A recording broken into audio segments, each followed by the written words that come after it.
Good morning and welcome to Saturday Splash, the annual conference of the Minnesota Association of Library Friends, or MALF for short. My name is Loretta Ellsworth. I'm chair of programming for MALF and I'm a friend of the Lakeville Heritage Library. I'm pleased to see that we have registrants today representing Laverne, Winona, Ely, Pelican Rapids, and dozens of points in between, making this a true gathering of the state's Friends of Libraries community. That is precisely the point. For years, MALF heard regularly that Friends of the Library in Minnesota feel somewhat disconnected from their counterparts in other communities, even those operating next door in their nearest town over. That's a shame because clearly we have missions in common, to say nothing of similar programs, shared fundraiser strategies, and similar organizational challenges. Saturday Splash, now in its fourth year, is MALF's attempt to foster a sense of connection between friends, as well as to shine a spotlight on all the tremendous work happening out there at the grassroots level. Our agenda today consists of three main parts. First, our featured speaker, Alan Eskens, will give the keynote talk. We'll leave time afterwards for Q&A with the author. Many of you have submitted questions ahead of time as part of your registration process. And you're also welcome to drop additional questions in the Zoom chat at any time they occur to you. I will do the honors of sharing those questions with Alan on your behalf. Next, our second segment will center MALF's longest running awards program, the Nordley Award for Best Project by Friends of the Library. The Nordley Award is the oldest state-level recognition program of its kind, and it's named after a trailblazing library volunteer who was likewise ahead of her time. MALF has invited a special guest to introduce that segment on our behalf and then announce the 2023 winner, Evie's youngest of three sons, Danny. He'll take that opportunity to say a few words about his mother's impressive legacy. Last but not least, MALF President Janet Eaton will introduce us to the 2023 group of Stand Up for Standout Friends. For those less familiar, Stand Up for Standout Friends is essentially MALF's Library Volunteer Hall of Fame. It's an opportunity for friends groups to celebrate one of their own for above and beyond contributions to the local library and its nonprofit support organization. I guarantee you'll come away impressed and inspired. We can't think of a stronger note to go out on. Before we introduce Alan Eskens, allow me to share a few last housekeeping items now to save a little time at the close of our program.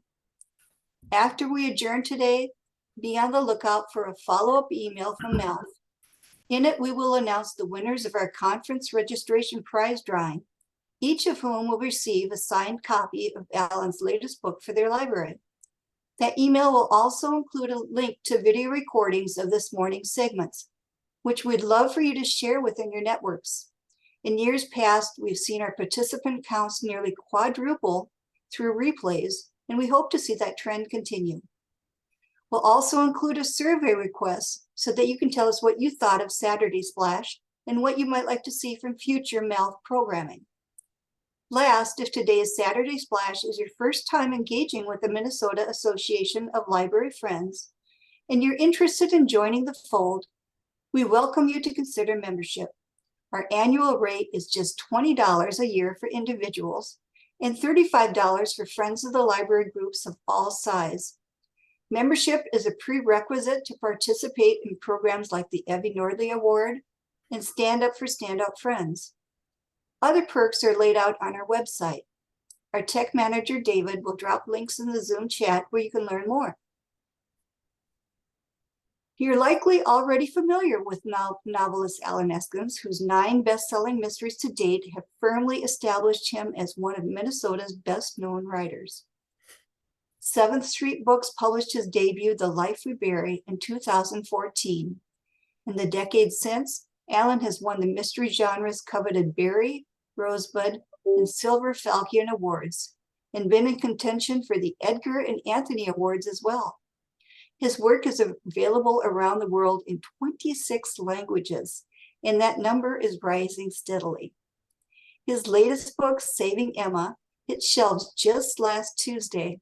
It marks the return of lawyer Bodie Standen, who made his first appearance as a supporting character in The Life We Bury.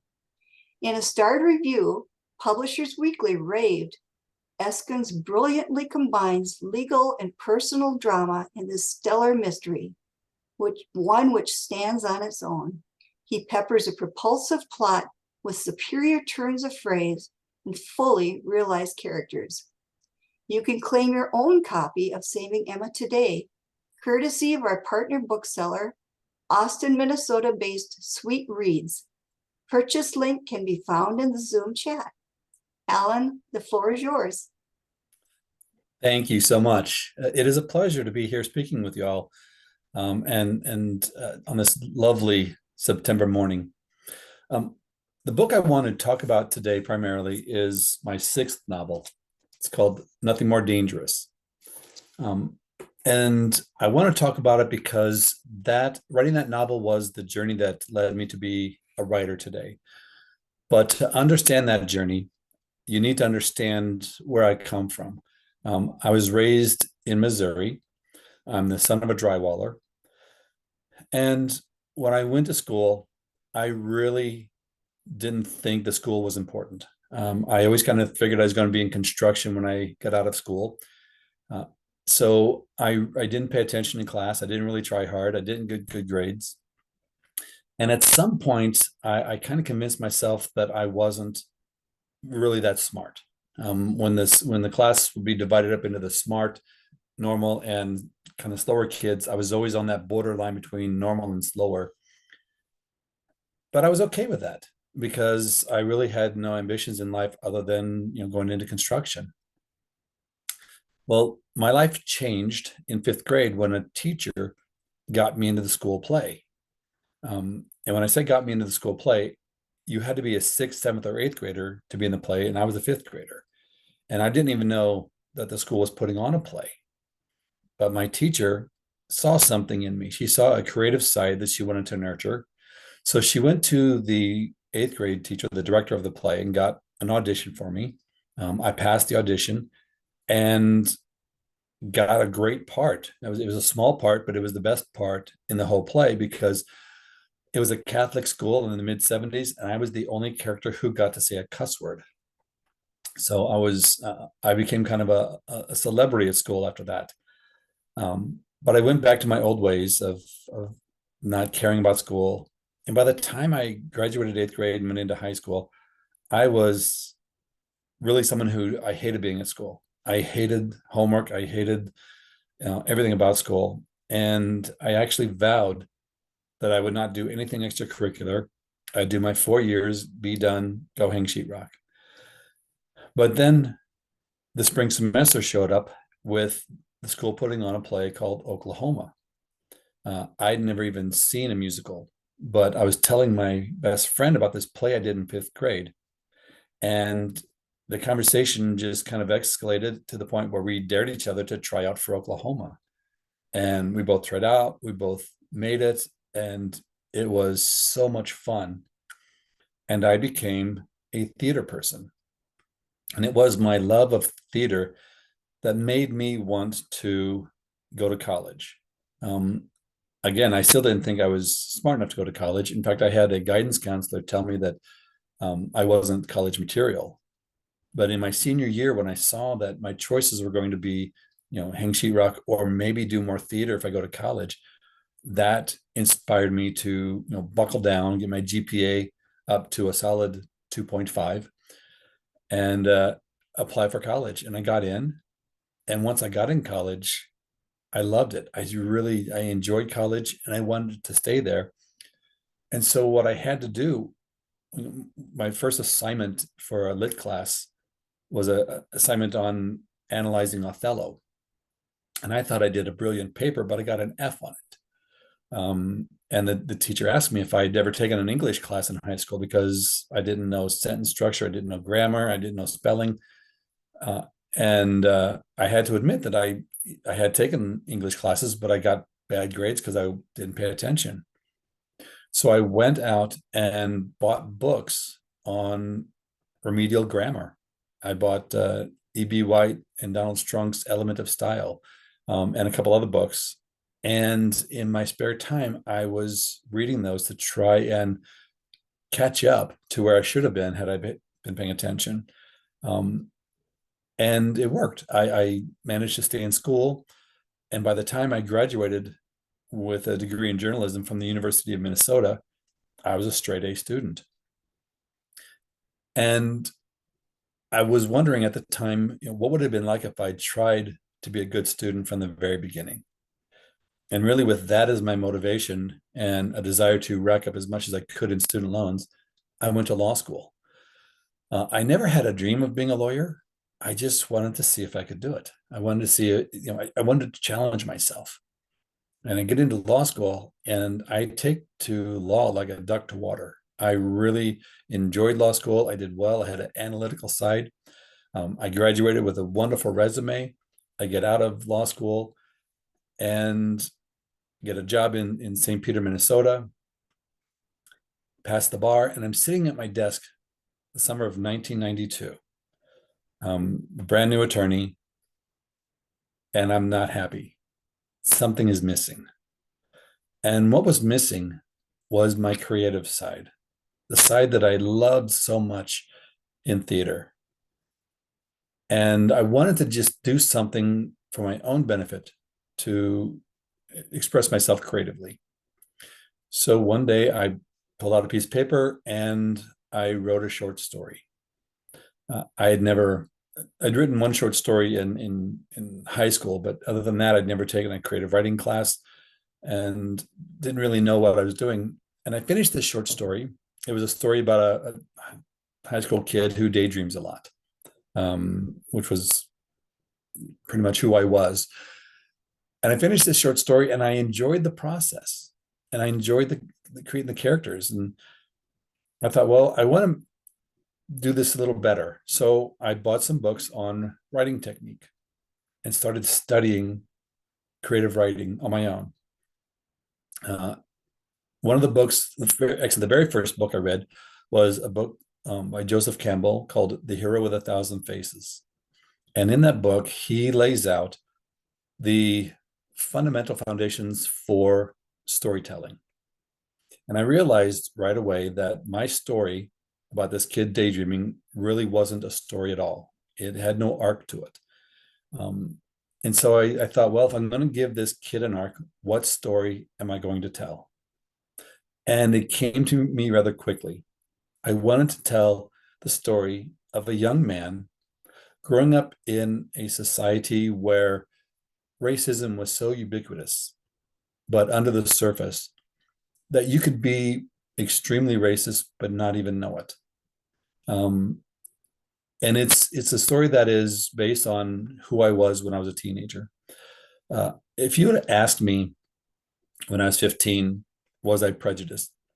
I would have proudly said no. I would have said, I'm not, I don't have a prejudiced bone in my body, because I had read To Kill a Mockingbird. And when I read To Kill a Mockingbird, I saw the character of Bob Ewell, this over the top racist guy. And I thought, well, I'm not like that. So therefore I'm not racist.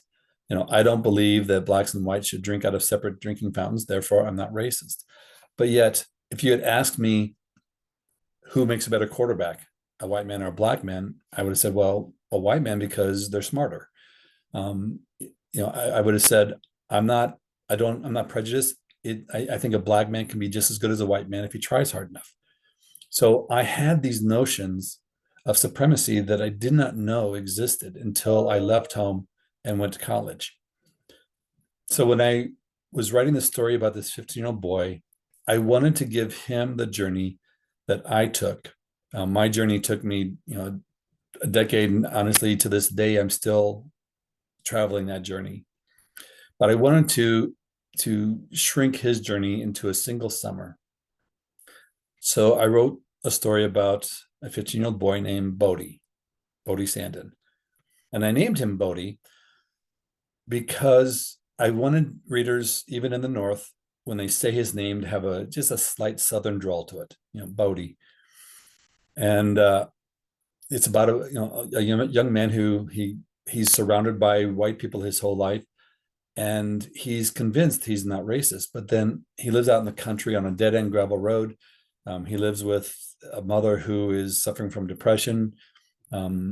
His neighbor down the road owns a drywall company, and he works there. He has a neighbor who becomes the mentor in the story, who has this mysterious past that Bodhi doesn't learn about until that summer. But a family moves in across the road from Bodhi, and they are Black. And Bodhi doesn't realize his notions of us and them until he befriends their son, Thomas, and he starts to see the world through Thomas's eyes. And the more time he spends with Thomas, the more he understands empathy and another person's point of view. So it's all about his journey coming to understand his own racism, his own notions of supremacy. And I wrote this short story into a manuscript. And as I was writing it, I was reading more and more books on writing technique. And I thought, well, I should probably take some classes to see if what I'm reading in these books translates onto the page. So I started taking classes. I took classes at the Iowa Summer Writers Festival. I took classes at the MALF Literary Center. I entered the MFA program in Mankato and got 3/4 of an MFA degree. And I got 3/4 of a degree simply because I was already a practicing attorney. I had a career. I didn't think that I would ever be a published novelist or do that for a living. I was just wanting to learn for my own benefit how to write better, because I had discovered over the course of that 20 years of working on this novel, and yeah, I spent 20 years working on it, I discovered that I was a writer. And that discovery came into sharp focus when I found a quote by Rainer Maria Rilke in Letters to a Young Poet. The young poet asks Rilke, "How do I know if I am a writer?" And Rilke replies, "Ask yourself in your most solemn moments, must I write?" And if the answer is yes, then you should consider yourself a writer and conform your life accordingly. Well, I was taking classes and reading books and writing because it fulfilled something in me that I needed fulfilled. I was enjoying it. It was fun. Again, I never really thought I was going to do this for a living. It was just a creative outlet. And over 20 years, I worked on this manuscript. And after 20 years, it wasn't ready. And I didn't really know why. So I set it aside. And because I am a writer, I wrote another manuscript. And when I finished my second manuscript, I thought, the second one might be good enough to get published. So I started sending out query letters to get an agent, and I started getting rejection letters, which didn't bother me a whole lot because, again, I never really expected to be a writer. So I started writing my third manuscript. And about the time I finished the first draft of my third manuscript, I got an agent on my second. And that became my debut novel, The Life We Bury. I was rejected by 150 agents, but the book went on to become a bestseller, published, in 24 languages, multiple awards. It really set me up as a writer. And after I finished The Life We Bury, I had this next novel first drafted, and it was about a secondary character from The Life We Bury named Max Rupert. So I asked my agent, can I get a 3-book deal for this Max Rupert character? And turns out I got one. So I then wrote 3 books for Max Rupert. And then by that point, The Life We Bury was just doing great. And they wanted me to do a sequel. And I had an idea for a sequel that I wanted to do. So I wrote the sequel to The Life We Bury, The Shadows We Hide. But then I went back and rewrote the story about that 15-year-old Bodhi Sandin. And in rewriting it, I did not pull it back up on my computer and try and fix it. I started from scratch. I outlined it as if I'd never written it before, and I sat down and wrote it.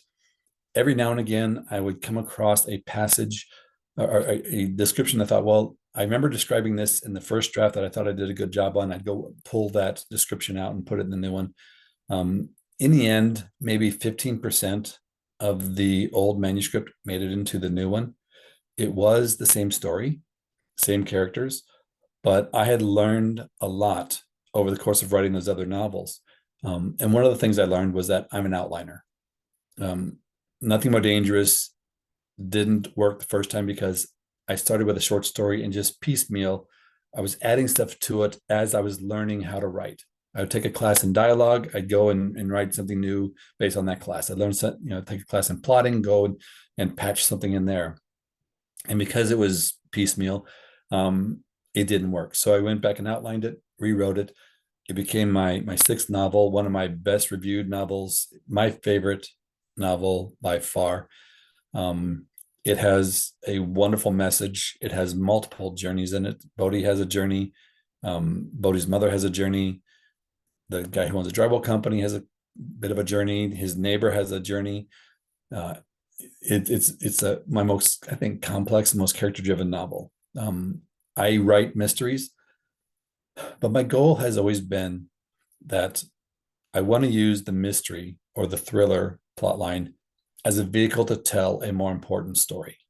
So in that case, the more important story is the story of a young man coming to understand his racism. In The Life We Bury, it's a story of a kid running away from home to go to college, wanting to leave behind his responsibility for his autistic brother and the guilt he feels for that. When I outline my novels, I always have two plot lines. One being, here's the vehicle plot, that's the mystery of the thriller, and then here's the personal plot, what the story is really about. So that became my sixth novel, and this year I am publishing my ninth novel, which is Saving Emma, and it is Bodhi Sandin again. So Bodhi Sandin originally was born in this 15-year-old boy, the manuscript that I worked on for 20 years. When I wrote The Life We Bury, I was creating a character who was a law professor. And it quickly became obvious that the kid I'd created in Nothing More Dangerous and the law professor I was creating in The Life We Bury were aspects of who I was when I was 15 and who I became after going to law school. And so I named that character Bodhi Sandin. Again, at the time, I really never thought I was going to be a published author. It was just my own little Easter egg, my own little inside joke. But then The Life of Barry got published, and now I have, Bodhi Sandin as a kid, Bodhi Sandin as an adult. And in a novel I have called The Heavens May Fall, that's the third novel with Bodhi Sandin. He's a co-protagonist with Max Rupert, a homicide detective. He's the co-protagonist for the novel, but he's not. It's really Max's story more than his. So Saving Emma is Bodhi's first adult novel where he's the sole protagonist. And I got the idea for Saving Emma from a case that I had when I was a young attorney. Practicing in St. Peter, I would take cases at the security hospital. And one of the types of cases that I would do was a thing called a Jarvis hearing. Now, what a Jarvis hearing is when you have a patient who you've given them medications and there seems to be a plateau, that they're not getting any better. There's a next level of medication or treatment called neuroleptics, or there's also electroconvulsive, we know as shock therapy. Now, because those therapies bring with them significant side effects, the patient has a right to a hearing with an attorney before a judge to determine if it's appropriate. So I used to take those cases. And one time I met this man who thought himself to be a prophet. Now, it is not at all unusual for someone in the security hospital suffering from schizophrenia to believe they talk to God.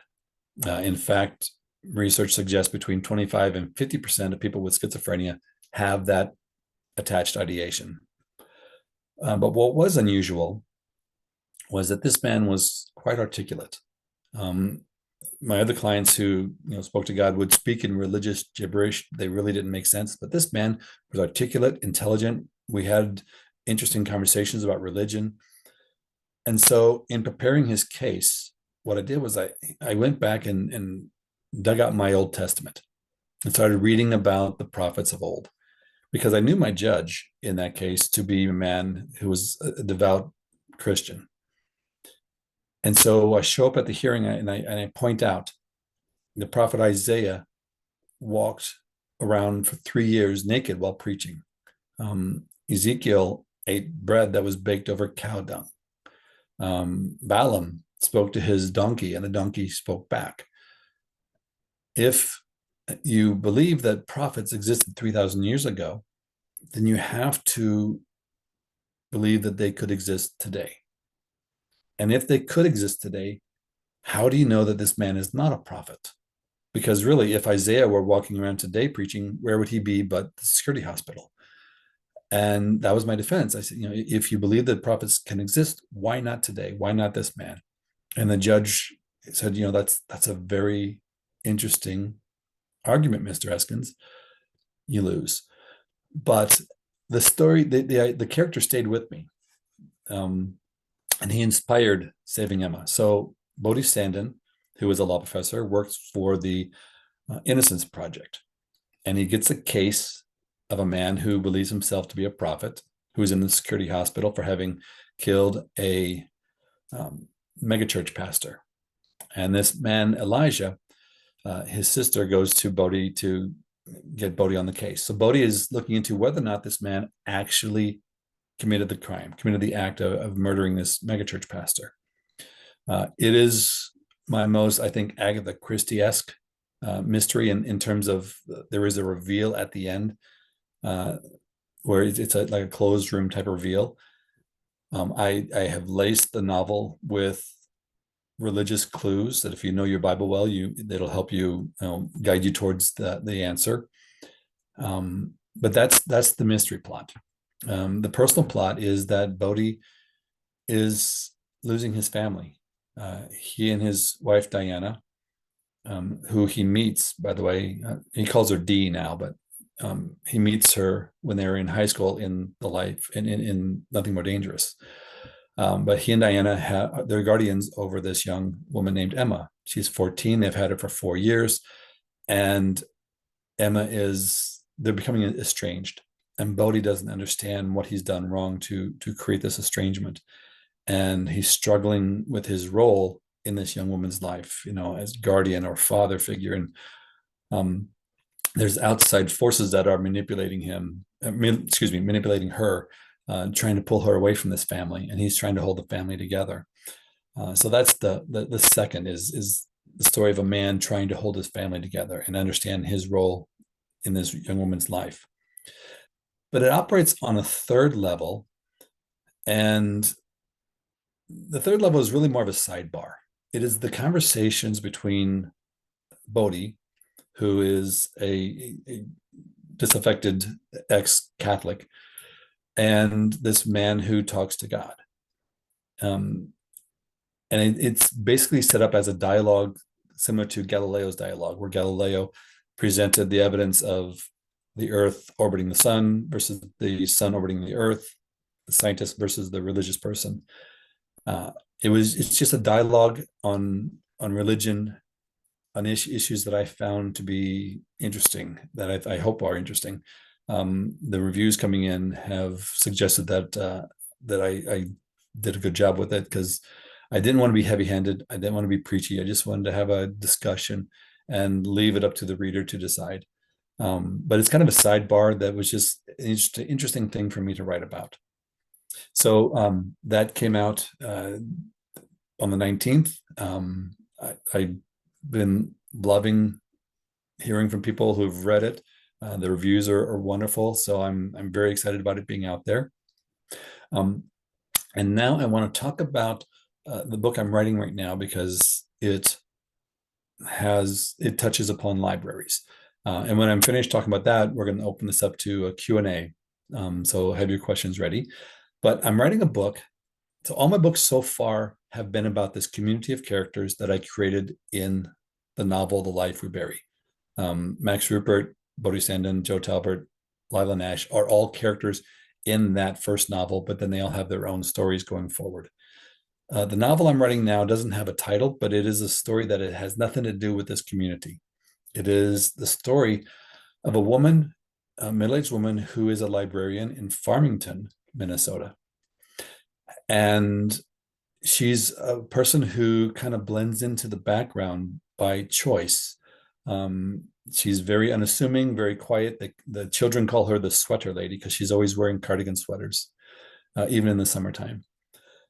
But she has a history. She came of age in Bosnia in 1995 at the height of the Bosnian War. She went through incredible trauma and became a fighter for the Bosnian cause and had to flee the country at the end of that summer.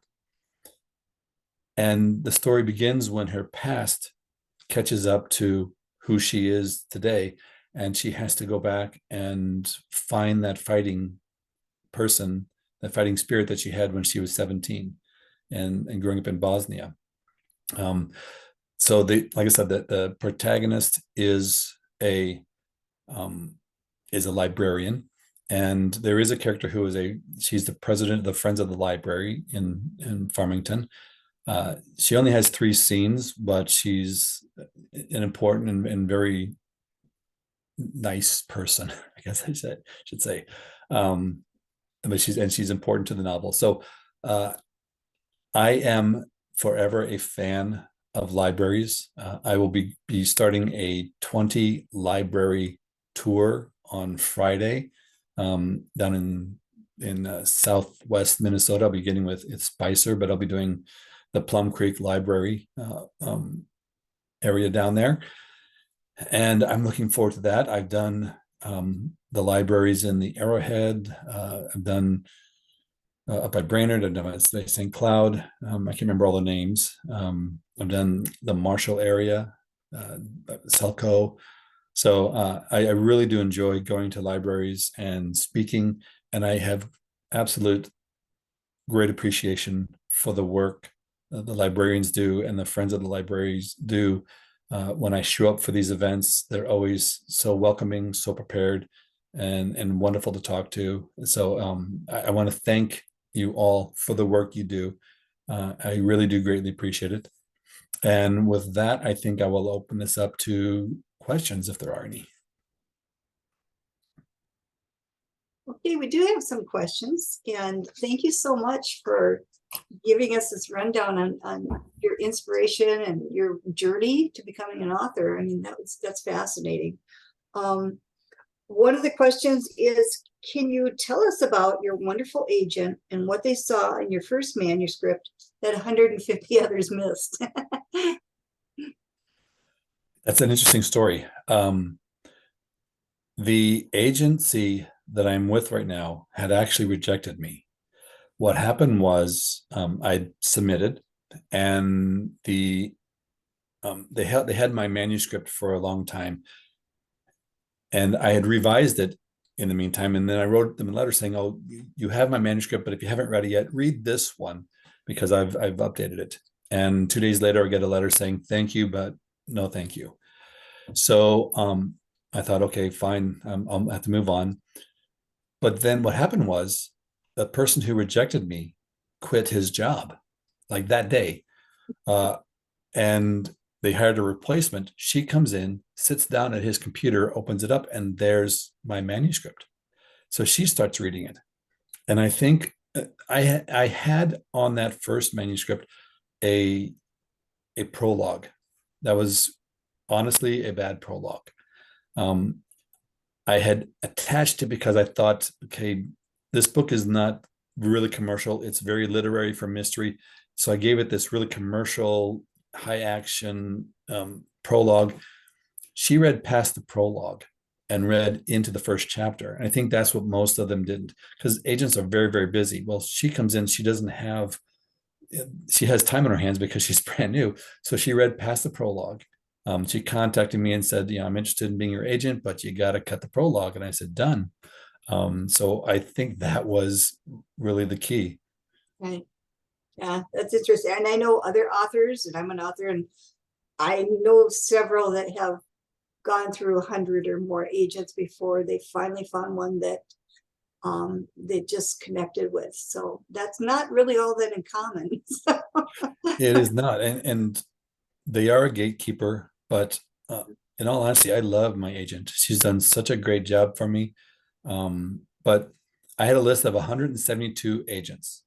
And when I got to the bottom of that list, I was going to put The Life We Bury aside and finish writing my next novel, try it again with the next one. And it was just, again, I wasn't writing to become a published author or a novelist by trade, but I just wanted to, I wanted the validation of an agent saying, yes, this is a good novel. Turned out I got more than that. That's great. Someone, Catherine Beatty, wondered if any of your novels, if they should be read in a particular sequence at all, or that you would recommend. I write all of my novels to be standalone novels. So if somebody walks into a library, pulls it off the shelf, and reads one in the middle, they're not going to think, okay, I should have read another novel because this isn't making sense. With that said, if you read, for example, the Max Rupert, the 3-book arc for Max Rupert, The Guise of Another, Heavens May Fall, Descending. If you read those in order, each book stands on its own, but then you will see the change in his character over the course of those 3 novels. So you will have a more interesting experience if you read them in order, but you don't have to. For Saving Emma, if you've read The Heavens May Fall or Nothing More Dangerous, you will have some background. For example, Bodhi has married his high school sweetheart. You meet her and you understand the connection between the two in Nothing More Dangerous. That's his first slow dance and how he feels about that. So you'll see the relationship from age 15 to the present.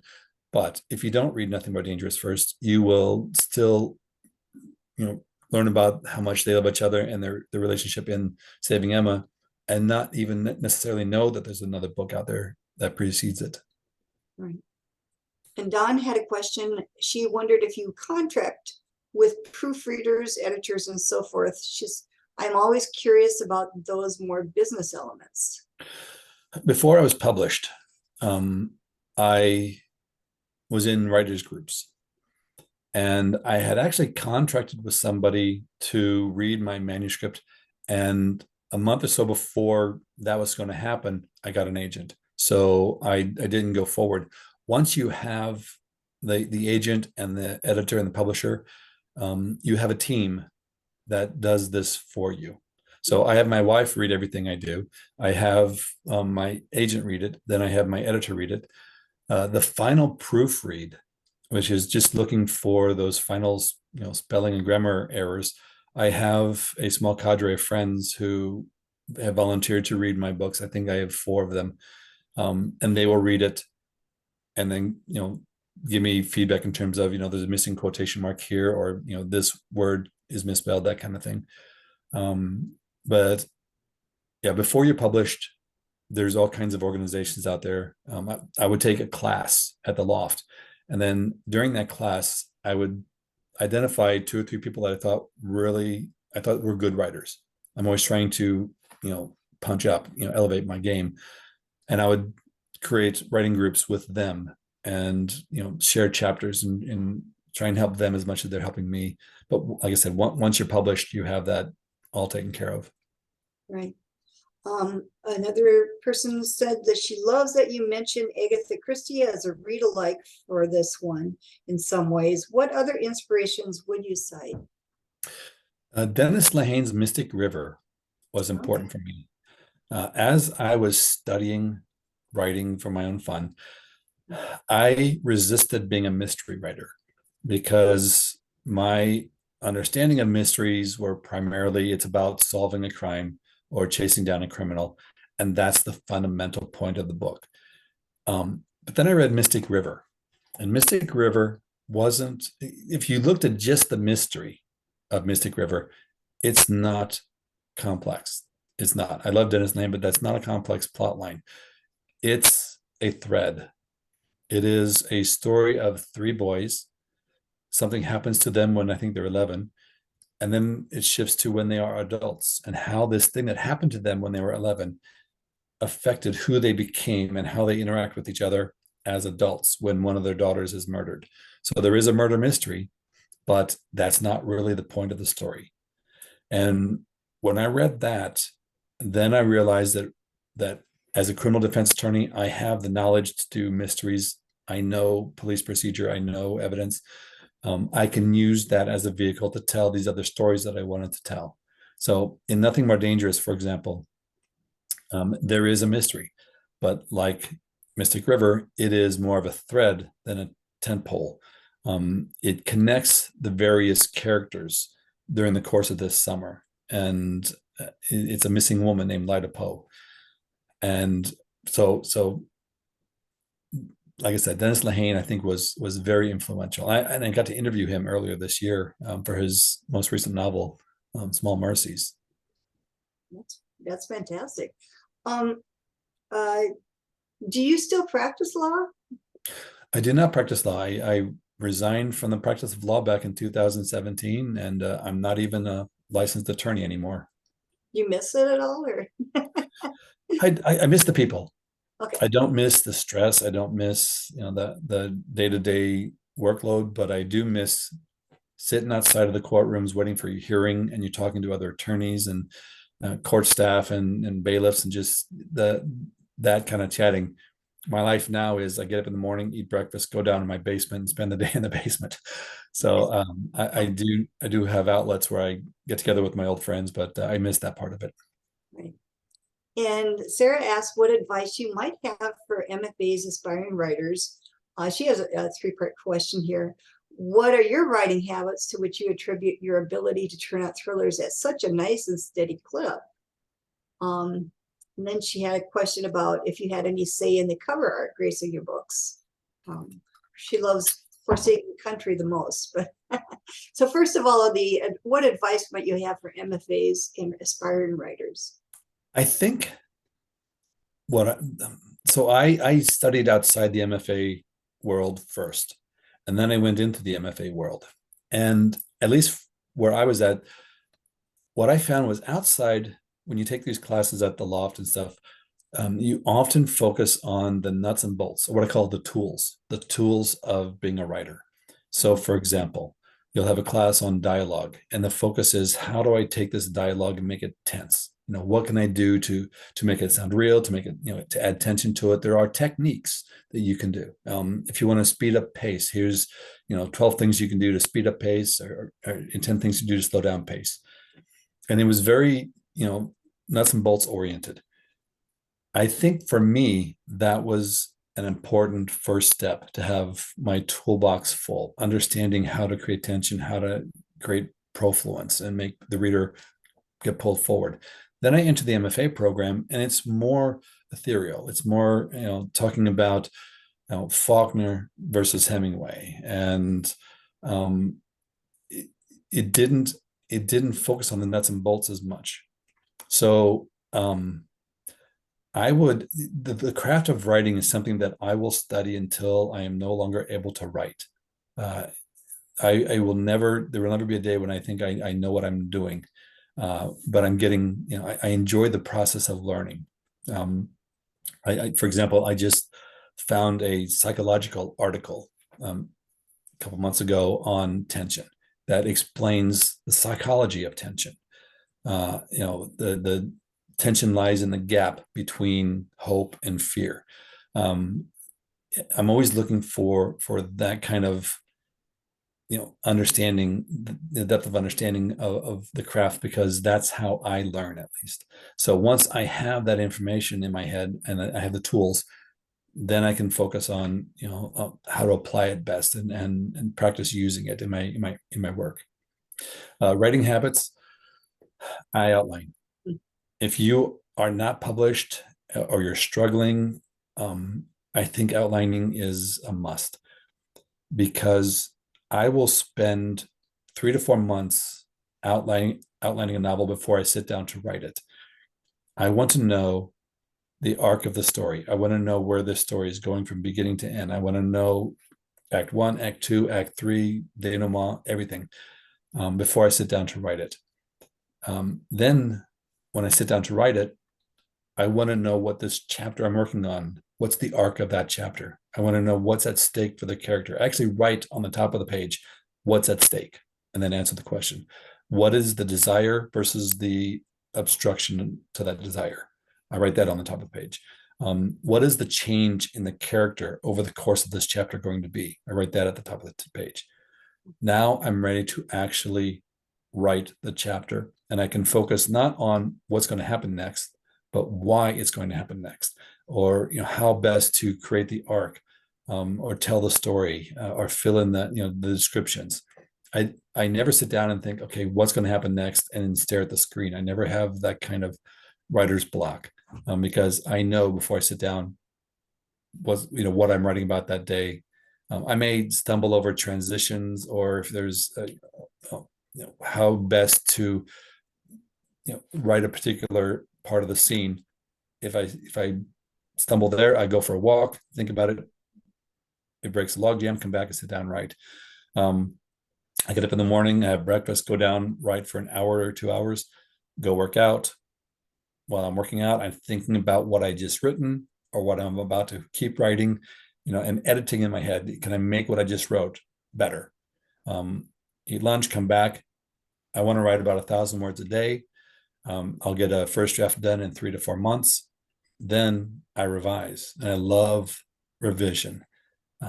There's a saying that I like. First draft, I'm shoveling sand into the sandbox so I can go back later and build sand castles. So on my revisions, I'm looking at, making sure I understand the depths of the characters, making sure the story builds the way I want it to build. That's where I put in my elevated prose and stuff like that. And I will take a chapter and just say, okay, this chapter is the only chapter the reader is going to read. Now go write this chapter in a way that this reader is going to, love this chapter. And I focus just on that chapter, and I spend time on it, and it's fun. It brings me joy and fulfillment, and I get to do it for a living. So the last part of the 3-part question is cover art. Primarily the publisher has final say over cover art and title, because those are considered marketing decisions. What goes in the novel, I have final say over, but they have final say over that. They do take my thoughts into consideration. And for titles, I'll give them a title. They say, no, we don't like it. I have to come up with a new one. There have been twice when I said, really, this title is the title. You need to stick with it. And they have bucked but agreed with me. So Forsaken Country, that was, I said, really, I've worked on this. I can't come up with a better title than Forsaken Country.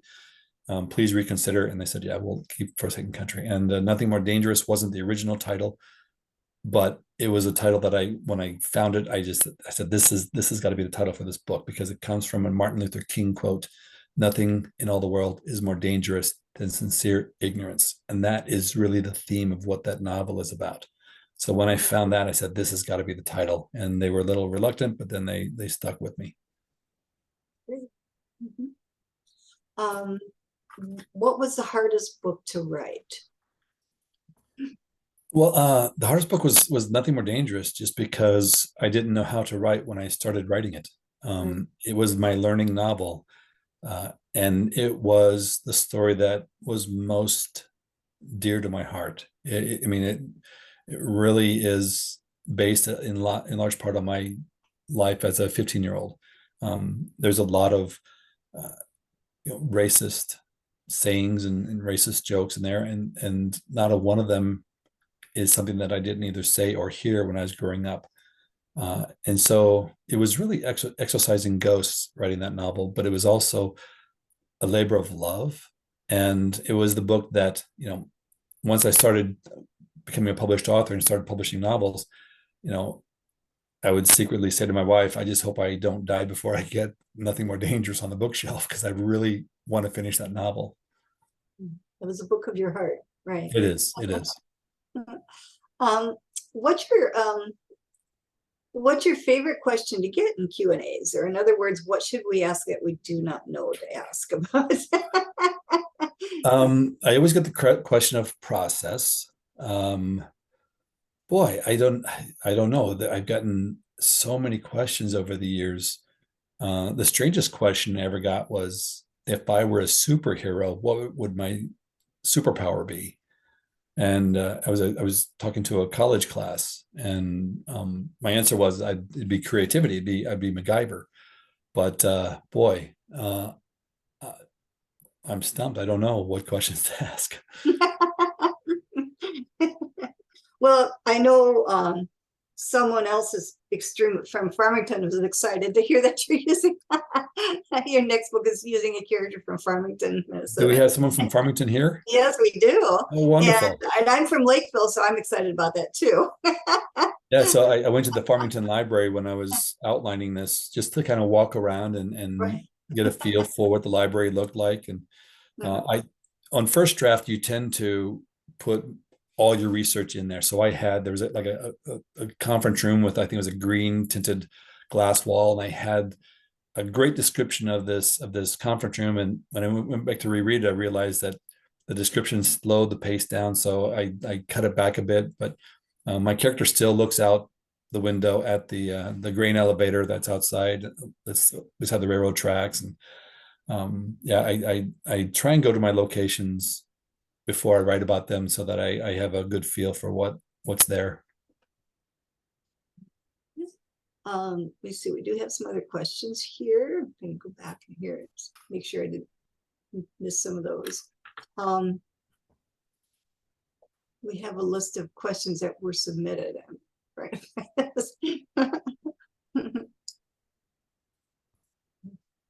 you go.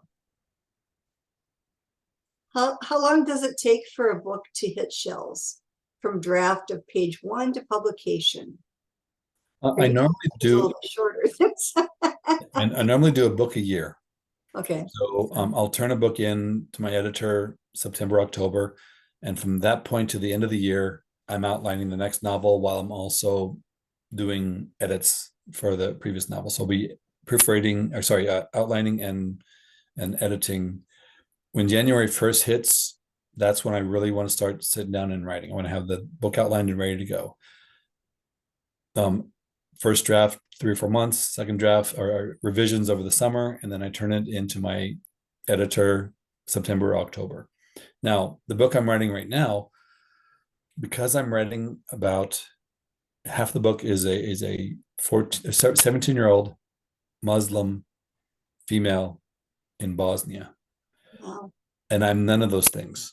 I asked for extra time so I could research that character, that country, that war.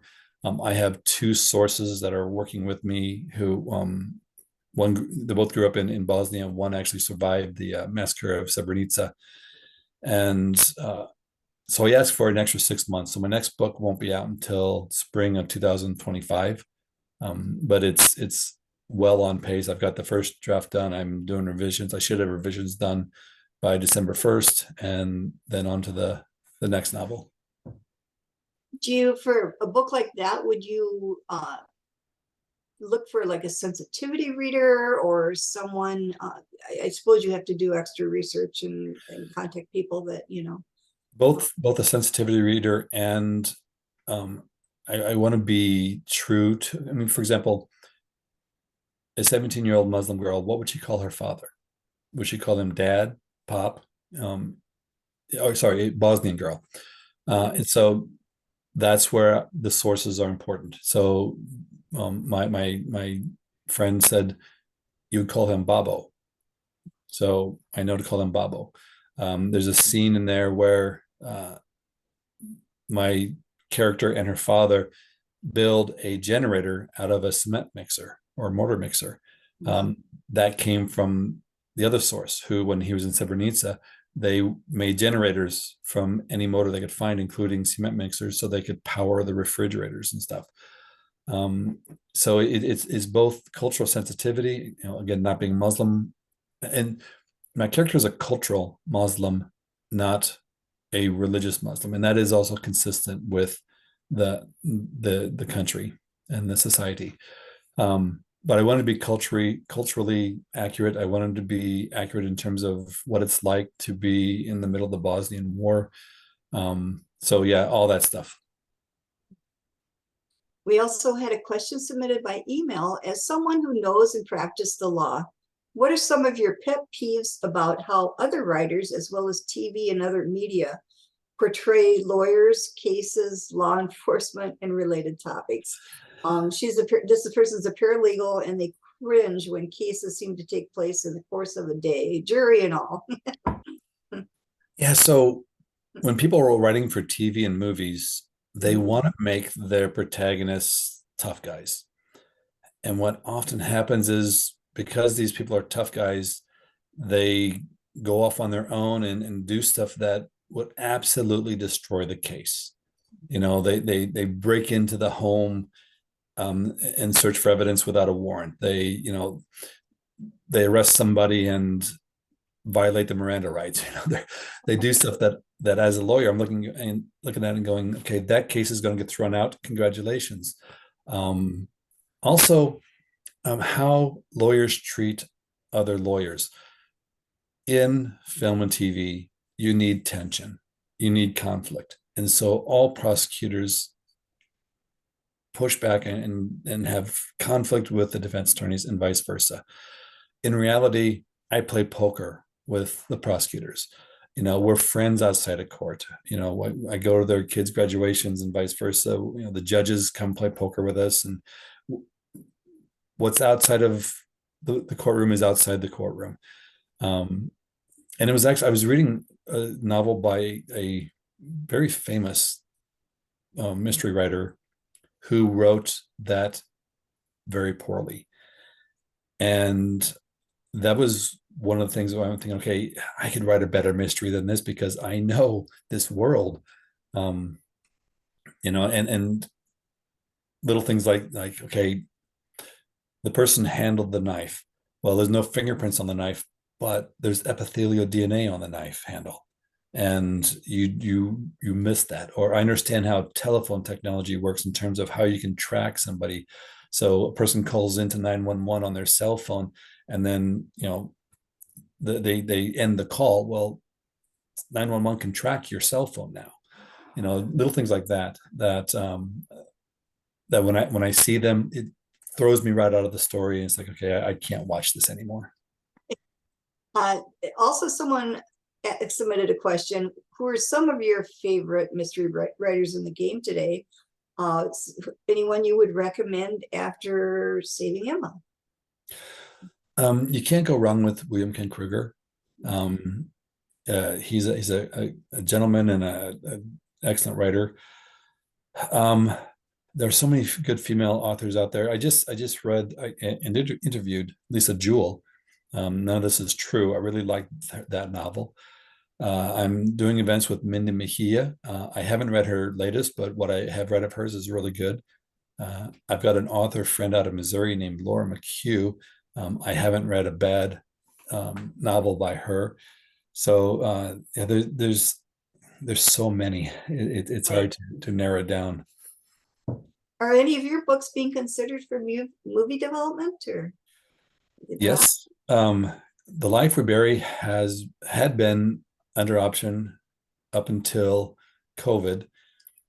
We had a producer want to buy the option again in March, but what was happening was it would fall apart in the screenwriting stage. And so I wrote my own screenplay. And when the producer wanted to buy the option, I sent him my screenplay and said, okay, take a look at this and give me your thoughts on that, because I would also like to be the screenwriter. And he says, I like it. And then the Screenwriters Guild went on strike. So Yes. I wasn't able to sign a contract. So I told them when the strike is over, if you're still interested, contact me. The strike is officially over, I think, as of Wednesday, but my agent is on vacation right now. So we'll see what happens. I don't, if something gets made into a movie, it's icing on the cake. It is, and I'm writing screenplays from my novels just for my own fun, for my own fulfillment. Nothing may come of it, but if something does, it'd be kind of fun to see my name up on a screen. But uh, I don't know, it's just an interesting ride regardless. Well, I loved Nothing More Dangerous, and I just got my copy of Saving Emma, so I'm anxious to read that as well. And I think we're going to, next up is the Evie Nordley Award, and I really want to thank you for sharing your experience and your books with us today, and it was so enjoyable. It was a real treat. Everyone, wonderful comments. I don't know if you saw the comments in this. Anyhow, they love your books and they loved hearing you today. So, well, I want to thank you for the invitation and the opportunity to speak to you all. And I hope to see most of you down the road when I do library events. Okay, we hope to see you. Thank you. Bye-bye, everybody. And like I said, next up is the Evie Nordley Award. So stay tuned. Hey there, library friends. I'm Evie Nordley's youngest of 3 sons, Danny. I know my mom would be humbled that there is such an award in her honor, but would soon pivot to applauding your passion to help libraries contribute to the essential fabric of your communities, and then ask how she could help you do more. She was not a rest on your laurels type of person, you know. While I was growing up, I watched her produce community theater productions, start an inner city drop-in center, initiate the den mother role for the Guthrie Theater, which helped find homes, schools, and whatnot for the rotating company. She was quite literally a force of nature. All was possible, and dang it, you better try. The year after I graduated from Golden Valley High School in 1974, my folks moved up to Scandia, Minnesota. As you can imagine, Evie was probably antsy as heck to find some kind of project and people to organize. Down the road was the Marine on the St. Croix and its little library. I'm sure they didn't know what hit them, as Evie had a vision of what it could become, as well as what all libraries could become if they could harness the volunteer power of its community. In 1978, she and Marie Gross founded MALF with about 40 members. 10 years later, in 1988, there was more than 200, and its 10th annual conference, they awarded her with a special award for her work, the litany of which included founder, executive director, board president, producer of 9 MALF conferences, 24 workshops, its newsletter, its publicity material. She was the grant writer and the administrator. In about 1980, Evie started the mother of all MALF projects, the Minnesota Chautauqua, in which she got a grant from the Minnesota Humanities Commission to curate a selection of about 8 adult and entertainment education programs that libraries across the state could book for their communities as fundraising projects. In the background, you can see piles of press clippings she collected about Chautauqua shows that MALF members brought to their communities. By this time, she was also vice president of the Minnesota Library Foundation and a board member of Friends of the Library USA. By 1988, she was also battling breast cancer, which would take her away from us in 1997 at the much too early age of 72. My family is tremendously honored that you created this award and continue my mom's legacy and use the community commons of libraries to build a better world. And now, let's hear from this year's 3 finalist groups from Babbitt, Cook, and Northfield. I hope that listening to their profiles leaves you all energized and inspired to do great things in your community. Stick around to the end, and we'll have the honor of announcing our winners. All right, first up, we have a first-time Evie Nordley contender, Friends of the Babbitt Library. Nestled at the eastern edge of the Iron Range, The small town of Babbitt usually doesn't qualify as a mecca for commerce or the arts. The exception is a special weekend each June when the Friends of the Babbitt Library hosts its annual Up North Craft and Vendor Extravaganza. On Saturday, June 3, nearly 24 handicraft vendors accepted an invite extended by the Friends to sell their wares at the Babbitt Municipal Gym. One of the organizers, Kathleen Graber, is here to tell us about it.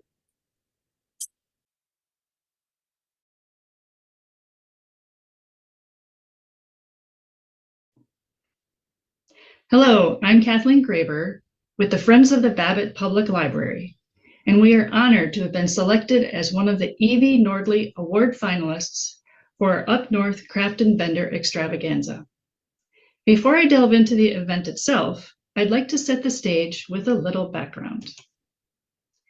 Some may ask why we called it the Up North Craft and Vendor Extravaganza, so I wanted to show you on a map where you can find Babbitt, Minnesota.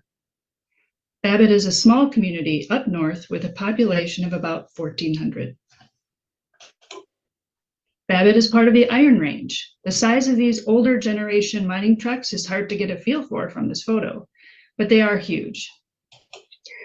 Our municipal center is in the background, houses the library, along with the city government offices, police station, the municipal gym, a fitness center, a teen center, and a senior center. The sign in the foreground is proudly displayed on a chunk of taconite mined in our area. And here is our wonderful Babbitt Public Library. We are one of 27 public libraries in 7 counties that are part of the Arrowhead Library System.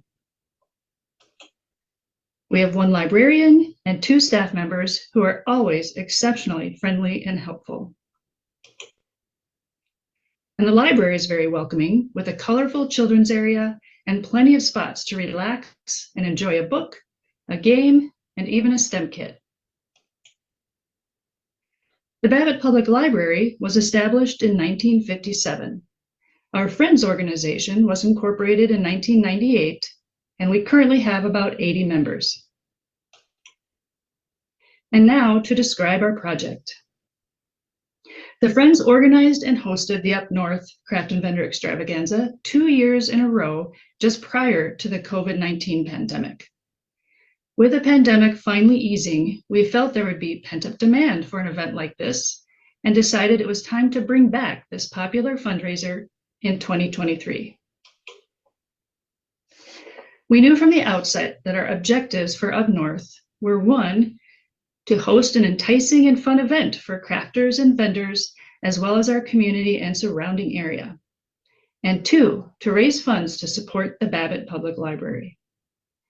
One of the beauties of being in a small town is a community spirit that drives and supports events such as this. We also believe that all positive advertising about Friends events helps promote our organization, as well as our small but mighty library. With many new Friends board members since the last Up North event, our librarian played a key role with her leadership and by providing her institutional knowledge from past events. Friends board members were also key drivers in developing and carrying out the project.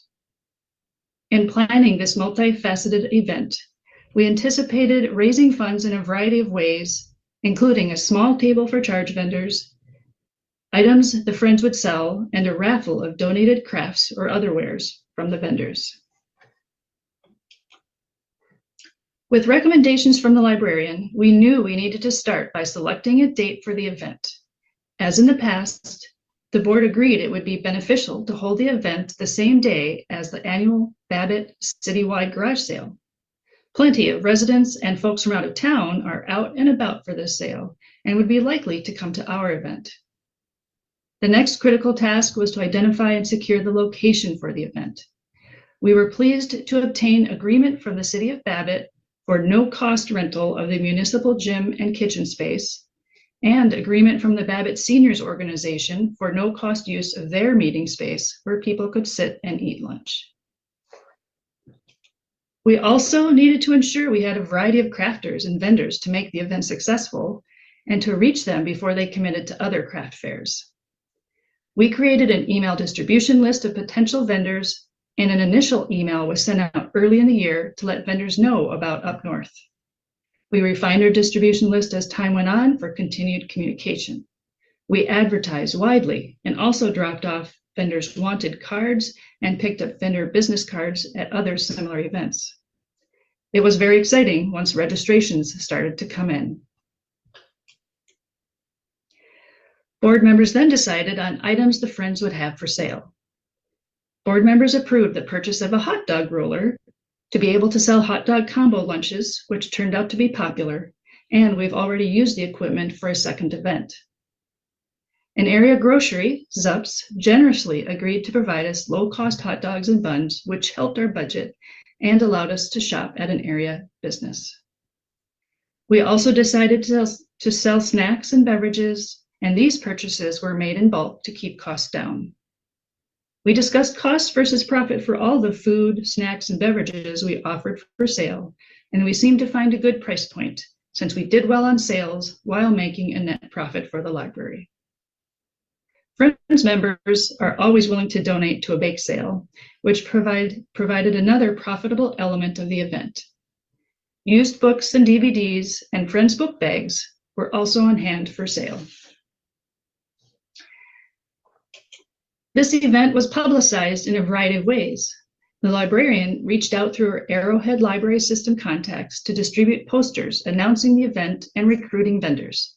These posters were displayed throughout the ALS area.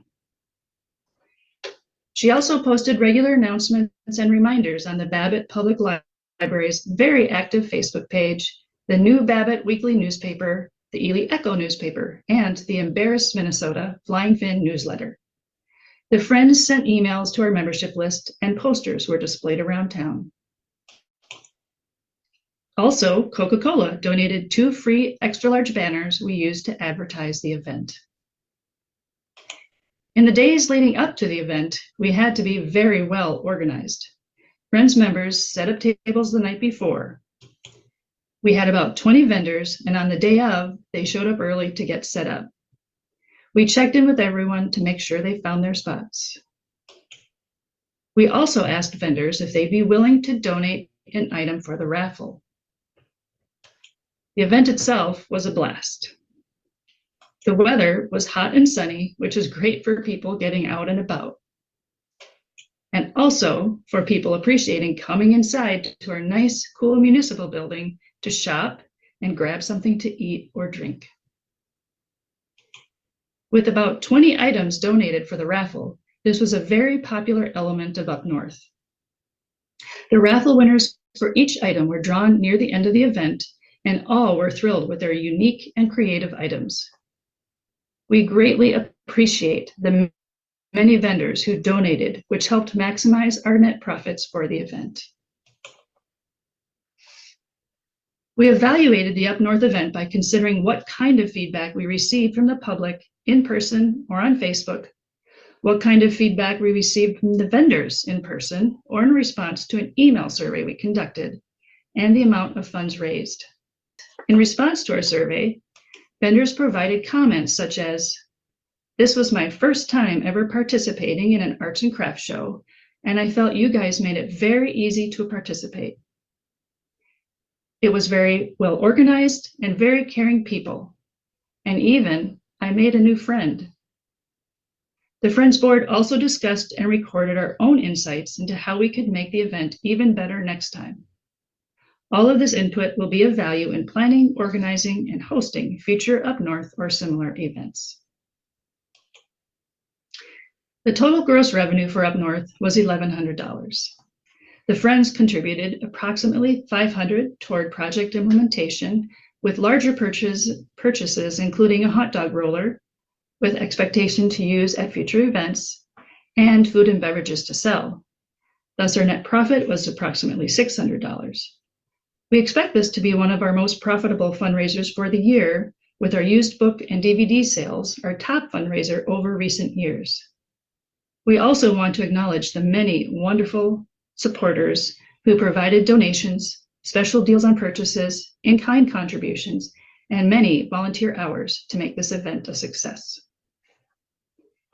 Positive impacts include sales and new customers for vendors, happy shoppers, and thrilled raffle winners, and additional funding for the Friends to use to support the Babbitt Public Library.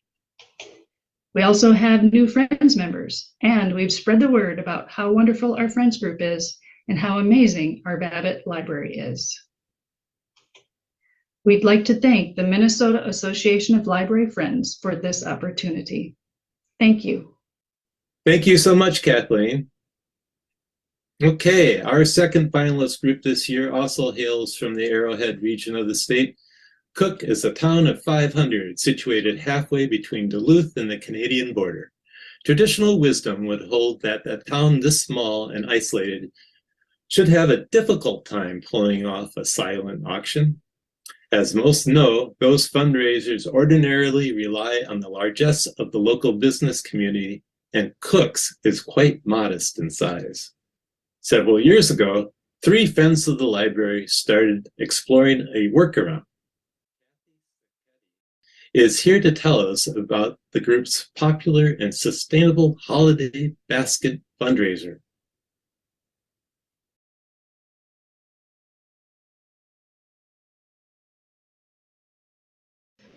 Hi, I'm Christy Saposi, President of Friends of the Cook Public Library. I'd like to tell you a little bit about our project.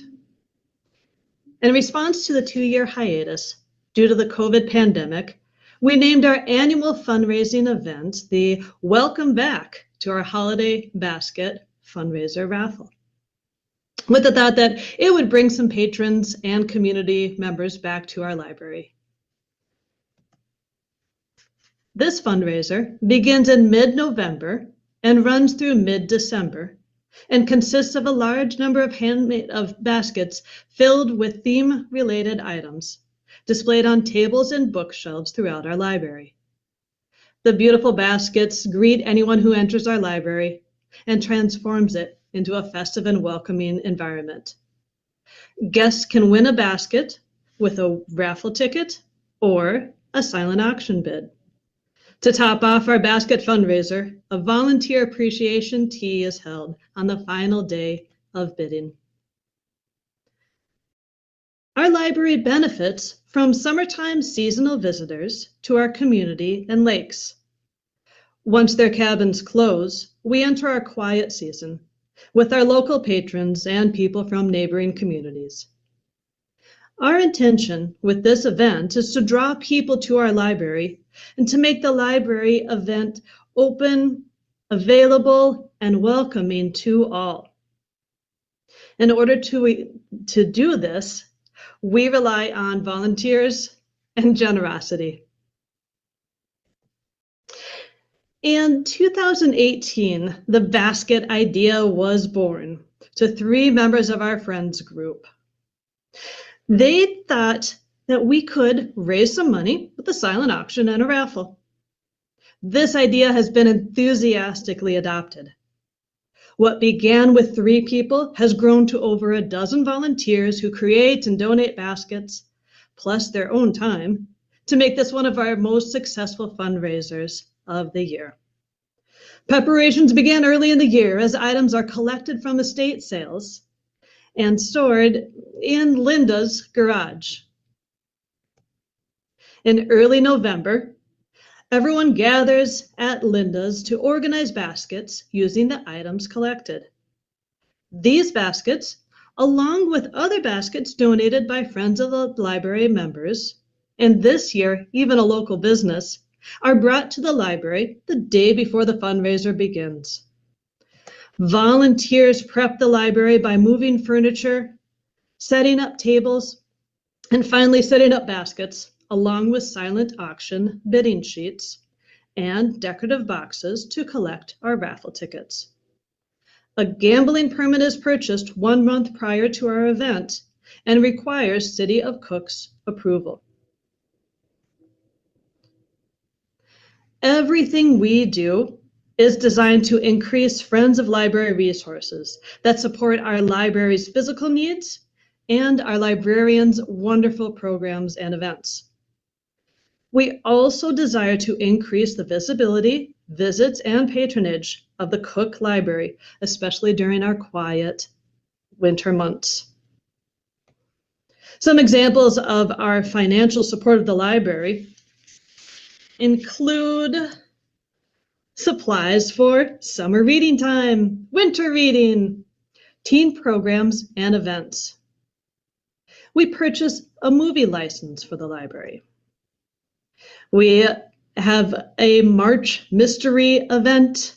We have escape rooms, and we pay for performance fees. Friends of the Library's monetary contribution for this basket fundraiser is the $30 for the gambling permit so that we can have our raffle. We didn't spend any more for this event.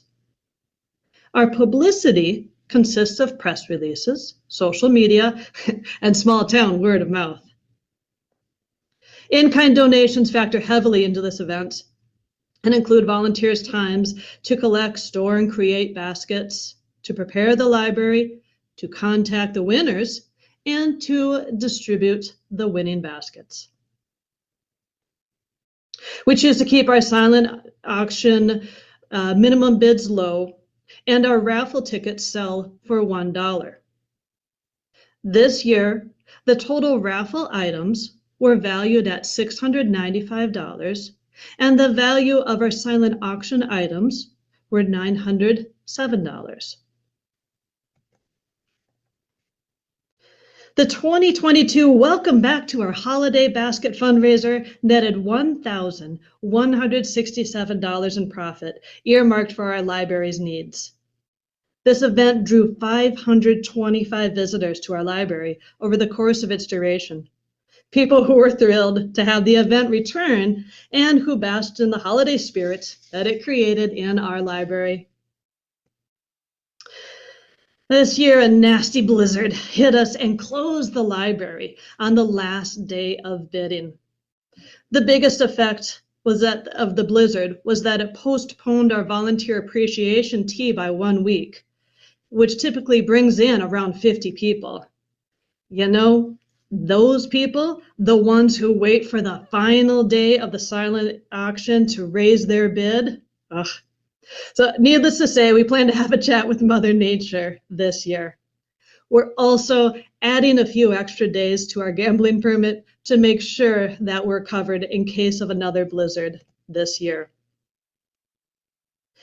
In conclusion, I'd like to thank the Cook Public Library volunteers and patrons and the Minnesota Association of Library Friends for awarding our small library this grant. Thank you. All right, last but not least, let's hear from Northfield. Early literacy learning is bedrock to the mission of public libraries.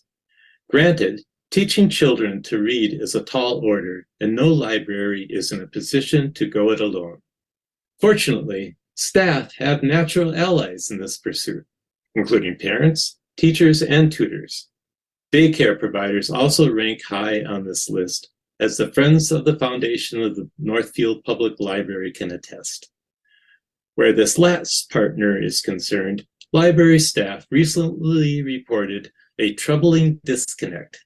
In-home daycare providers have a clear need for the books and services that Northfield Public Library offers, yet find themselves unable to patronize the library with any regularity. We're going to hear about the problem and the solution from the Friends Board Chair, Susan Dean, and Youth Librarian, Emily Lloyd.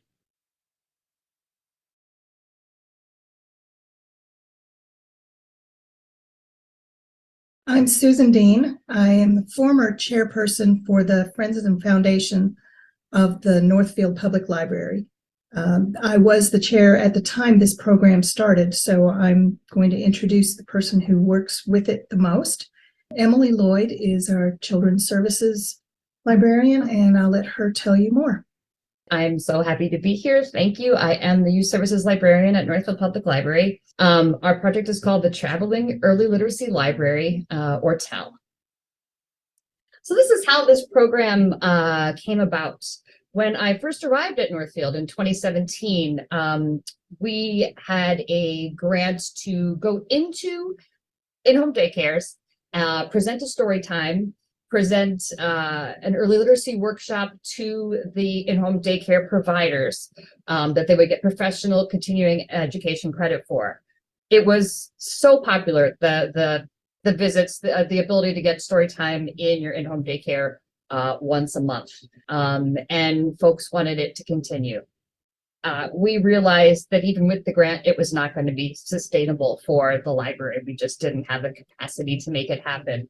So I was trying to think, what could we do? How do we provide service to this group of people? How do we get that kind of early literacy training going on in these in-home daycares or early literacy story times without visiting monthly, which we simply couldn't do? So we wanted to find a way to serve providers' needs. And pretty soon we realized what those needs were. We realized what we needed to overcome.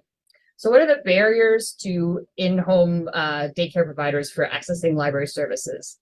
Number one is getting to the library. Very few daycare providers have travel licenses to get in a vehicle and go with the kids in their care to story time or to go check out books, any of those sorts of things.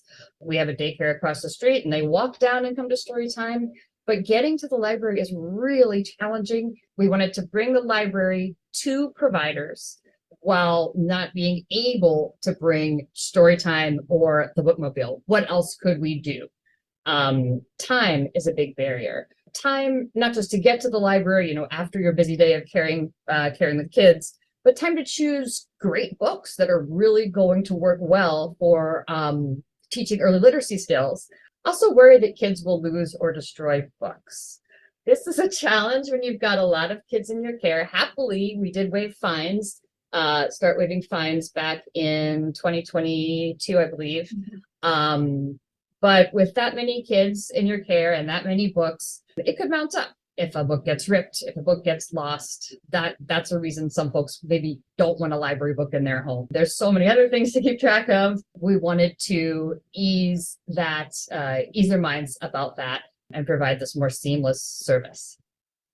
Okay, what if we tried no contact home delivery? We did not have to knock on doors and interrupt their busy days with their kids or interrupt the kids' attention. No contact delivery. Communicating by text was very, very key, as opposed to trying to reach someone on the phone or things like that. It's very easy to just text and say, hey, we're going to put out these kits on this morning, or hey, can you have your kit out on your doorstep by 8 a.m. for our volunteer to come pick it up? The books in the Traveling Early Literacy Library belong to their own collection, and that's funded by the Friends. There's no barcode on them. There's no need to check them out. We don't require the daycare providers enrolled to have a library card. We simply want to get great books into the hands of these providers and into the lives of these kids. So there's the books that belong to that dedicated collection. We, the Friends, absorb the cost of any lost or destroyed books. Out of a year and a half of service, we've had one ripped page. That's it. So back to origin, came up with this idea of the Traveling Early Literacy Library, and I applied for a $3,000 grant from a local organization, which we thought we had a good chance of, but it didn't come through. So I was really, really grateful for the opportunity to go and present this project to the Friends who decided to fund the Traveling Early Literacy Library. We identified some daycare providers to start with. Some were cold texted, some were word of mouth, people that had talked to me about the difficulty of accessing library services as a provider. It was really important to me that these books be great. I want to set people up for story time success.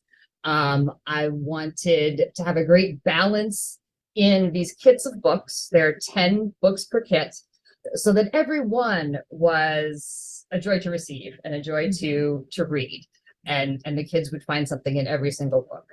This is called the Traveling Early Literacy Library and not just traveling boxes of books, because the books in each kit are selected to be ones that emphasize different early literacy skills.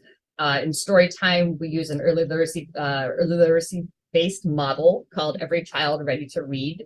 And while we are presenting story time, we're not just interacting with kids, we're also modeling for parents and caregivers. We're giving early literacy tips about how to read at home, doing things like that. So when providers can't come to story time, it doesn't just mean that the kids miss story time, it means that the providers miss story time as well. The balance of books in these kits include at least one nonfiction book, a book that you can sing. Singing stretches out the sounds and words so kids can hear that they're made up of different parts. A book that fosters social emotional learning, because post-COVID, I heard from a lot of pre-K and kindergarten teachers that those skills were really, really needed. So I thought we would put that in there too. And 1 to 3 early literacy tips for each book. I've got a book here, my favorite favorite storytime book of all time, called Eat Pete. And I'll show you what I mean about the early literacy tips. We put a few on the front page. When I'm reading books in story time, I have a collection of my favorite books, but I will put little Post-it notes on them so that I remember when I read them in story time, hey, I want to emphasize this. Oh, I want to make sure to do this. This way the kids will get the most out of the book. So by the end of the year, we had 5 in-home daycare providers who have shared 60 different books with the 57 children in their care. Like many other libraries, we participate in something called 1,000 Books Before Kindergarten, which operates on the principle that, well, on the knowledge that the more books that you read to a child, the more different vocabulary words they'll hear, the more variety of experience, the more ready they'll be to read. So getting this variety out to kids was important to us.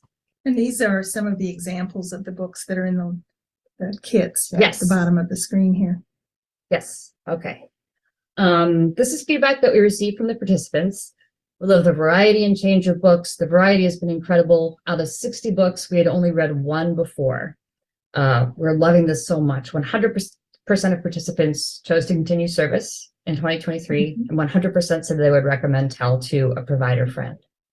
And I wanted to point out too that most of these comments were not solicited. These were things that we've heard people speaking at when they would be talking to somebody else, and these were overheard. And it's pretty incredible hearing somebody talk about your program and not knowing that you're hearing them say it. It's pretty cool. Absolutely. What's next? We're going to build an English-Spanish kit, 1 to start, with bilingual books and tips to launch in 2024. A new cohort of providers starting service in September 2023. Just a couple of weeks. Just a couple of weeks, yeah, absolutely. Well, it's not mentioned here. This program is designed to be replicable.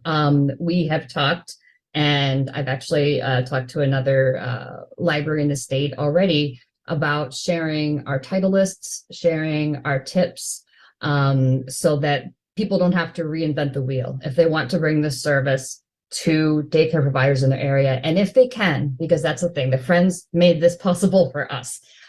So if they have some sort of access like this, we are absolutely willing to share what we've learned and what we've designed. And since it's already proved successful, they probably could get a grant to cover it. Potentially, Yeah. But yeah, there is no copyright on this program. It No. can be shared at will, no cost to anyone to just call up Emily and say, hey, give me some help. Yeah. So we're very happy to do that too. As the Friends, we support the library in as many ways as we can. Thanks again to Kathleen, Kathy, Susan, and Emily for sharing their stories. Now the moment of truth. Second place and a $500 prize goes to Friends of the Cook Public Library. Congratulations. Here's a fun fact about your runner-up. This is not the first Evie Nordley showing. This small but mighty group was also a finalist back in 2021 for Cook's impressive community read program, structured around the Agatha Christie's classic mystery, Death on the Nile. You can visit the Evie Nordley page on MALF's website for a long recap on that and other stellar projects from years past. Profiles go all the way back to 2012. Okay, and our winner and the recipient of $1,000 in a custom plaque is Friends of the Babbitt Library. Congratulations! Yay! MALF's award committee awarded high marks to every aspect of the Up North craft and vendor extravaganza, with particular praise reserved for the organizers' coalition building skills, cost consciousness, and robust promotions. You can read more about the design, execution, and evaluation of those projects on MALF's website and blog.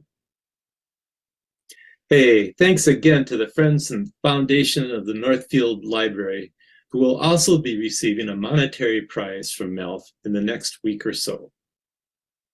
And all of our presenters today also get a personalized copy of Ellen Eskens' newest book, Saving Emma. All right, before I sign off, allow me to plant a seed early. Applications for the next cycle of the Evie Nordley Prize will open in January. Projects implemented anytime between January 2023 will be eligible for consideration, and MALF would very much like to hear about them. Again, I really appreciate your work, and I'm sure Evie would just be loving every second of what you're doing. And thank you for honoring in such a way. Bye-bye.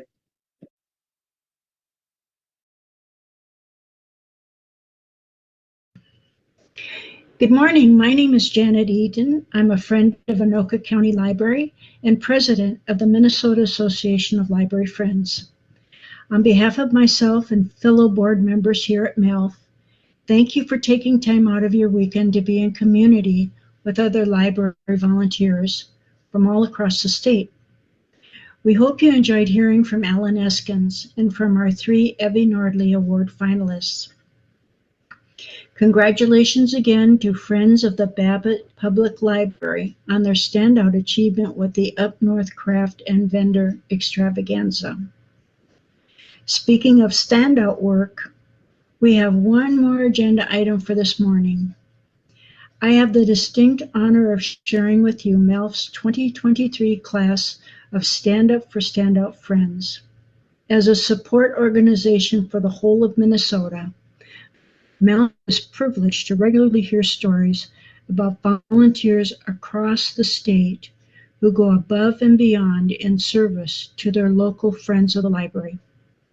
This commitment and creativity take many forms, and it would be impossible to single out just one person as Library Friend of the Year. And why try? Instead, Stand Up for Standout Friends is an opportunity for all Friends organizations in our member network to put forward one of their own for a little recognition and gratitude on the state stage. Groups do so based on whatever criteria makes sense to them. Some may wish to acknowledge a current or former board member or other executive for their contributions and leadership role. Others may choose to honor a friend who has been with their nonprofit since the beginning. Members are also welcome to bestow the honor based on number of hours volunteered, amount of money raised, or any mix of these and other factors. Later this fall, our honorees will each receive a prize package from MALF, including a matted certificate of recognition and a signed and personalized copy of Ellen Eskens' latest book, Saving Emma. We will also send a letter of recommendation to the mayor and county commissioner in each recipient's hometown, and each recipient will be the center of spotlight features published on MALF's blog and e-newsletters throughout the fall and spring. But first, as an end cap to this morning's program, allow me to introduce you to this impressive 2023 class for the first time and share just a few words about each of these 14 standout friends. Going in alphabetical order by last name, we start with, from the Friends of Ramsey County Libraries, Judy Anderson. As a longtime school librarian and volunteer reader for the blind, Friends leader Judy Anderson enjoys a unique perspective on youth literacy. It proved invaluable to the creation of the group's popular Reading Friends literacy program, which provides one-on-one reading and tutoring support to K-5 students in New Brighton and White Bear Lake. Since the program's launch in 2010, with Judy as the first volunteer, the Reading Friends literacy program has expanded considerably to keep pace with community needs. From the Friends of the Blue Earth Community Library, Wilma Bittinger. Wilma Bittinger is an original member of our Friends group, and like many founding leaders, she has had a finger in a wide range of activities. She prepares and serves treats for the Friends' annual Valentine tea, as well as a popular community wine walk, which stops by the library. She sorts and finds homes for thousands of photo negatives donated to the Friends by defunct photography studios, stocks the 4 little free libraries maintained by the Friends, coordinates the group's popular quilt fundraiser, and represents the library at Blue Earth's annual Giant Days Parade. From the Friends of the Rochester Public Library, Al Dollarshell. After retiring from full work in 1997, librarian Al Dollarshell joined the Friends of the Rochester Public Library. He would serve on the board for nearly a decade, from 2001 to 2010, including terms as president and vice president. He remains active in book sales and holds a singular distinction, single-handedly raising $100,000 for the library. He hit that milestone in March 2021 after researching and selling thousands of books online, including numerous rare and expensive volumes. His revenue from the summer of 2007 alone exceeded $10,000, a truly remarkable record. From the Friends of the Park Rapids Area Library, Claire Evink. Hubbard County resident Claire Evink worked in the healthcare industry for nearly 40 years before settling into retirement. In her case, though, retirement is something of a misnomer. Claire is now a true tour de force within the Friends of the Park Rapids Area Library.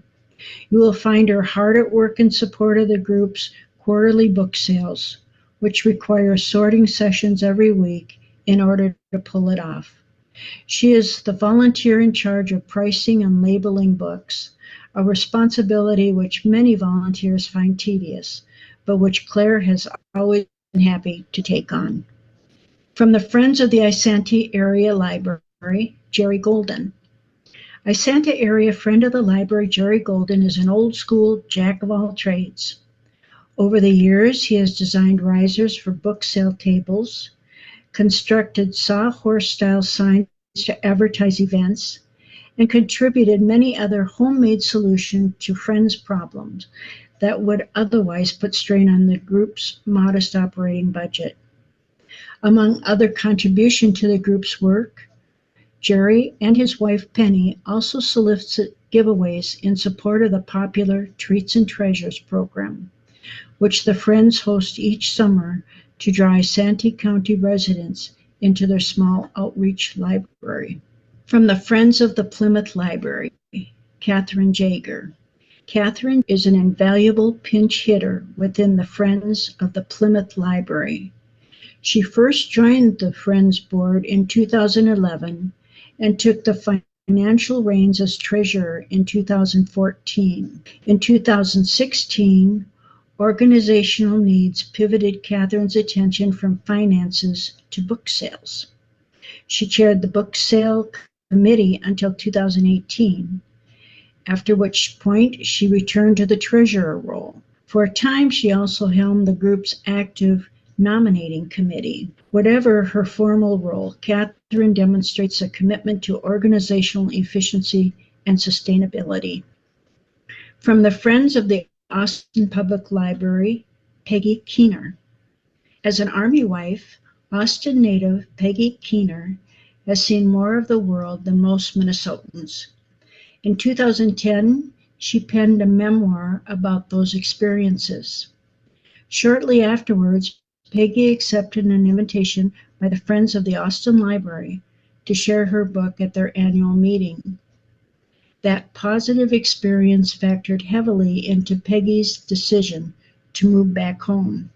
The Friends' influence on Peggy is matched by her impact on the group. She played a shaping role behind the Friends' innovative Christmas New Book Sale, which won the MALF Nordley Award in 2015. From the Friends of the Cook Public Library, Michelle Koskovich.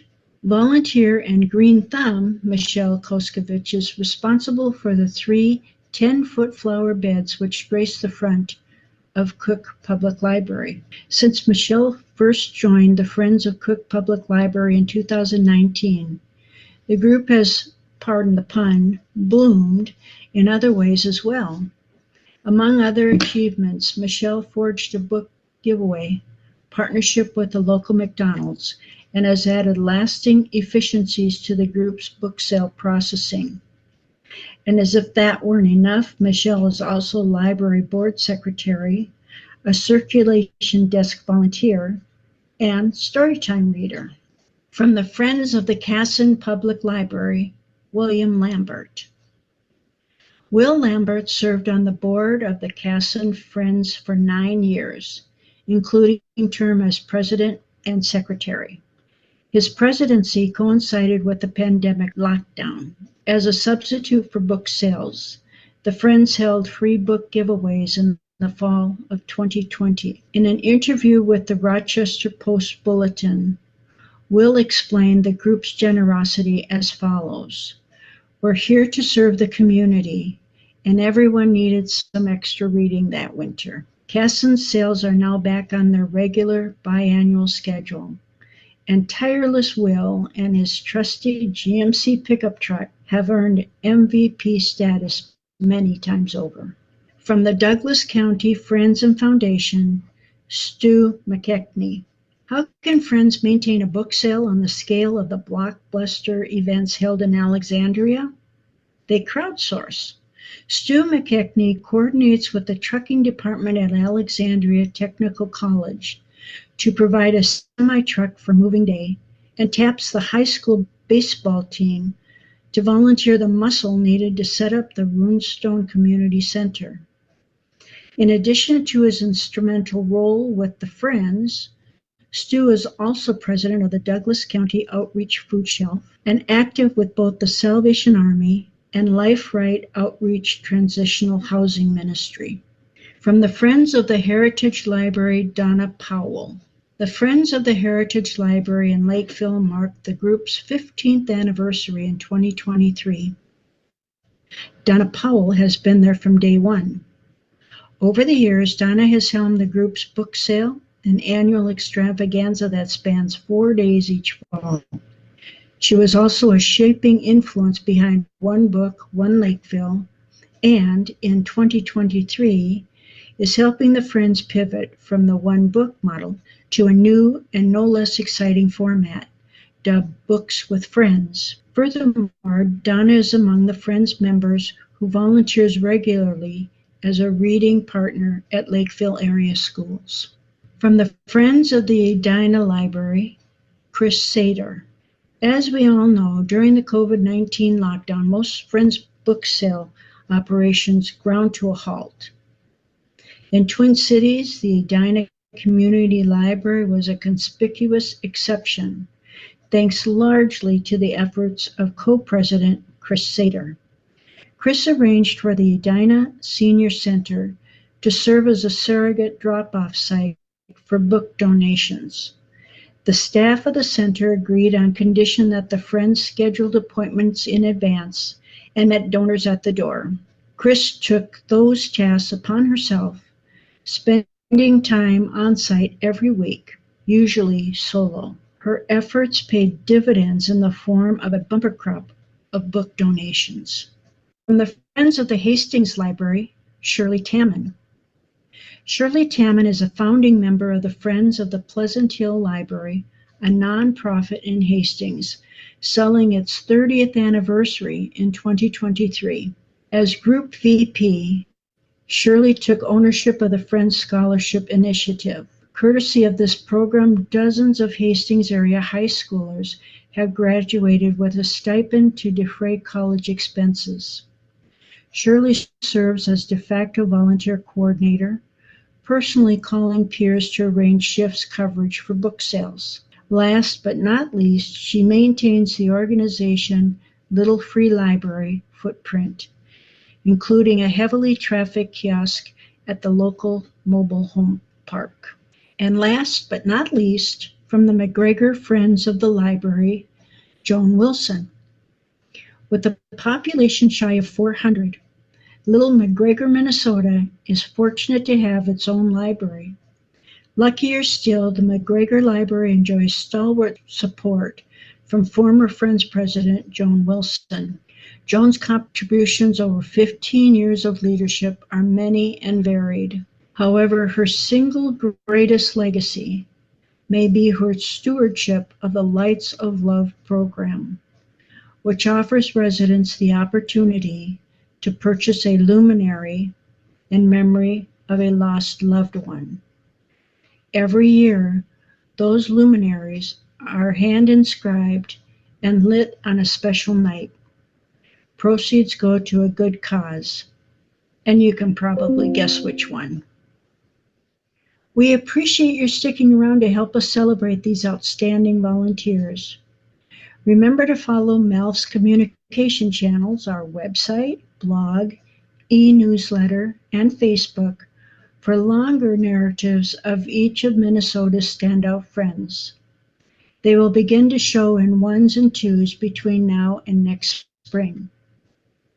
And as it happens, those are the same places to go to learn more about the Minnesota Association of Library Friends more generally, including membership perks and upcoming program opportunities. If you enjoyed today's content and are not already affiliated with MALF, we hope you will consider membership.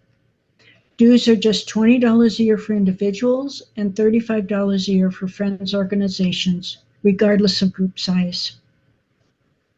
Thank you again for your time and attention this morning, and have a wonderful rest of your weekend.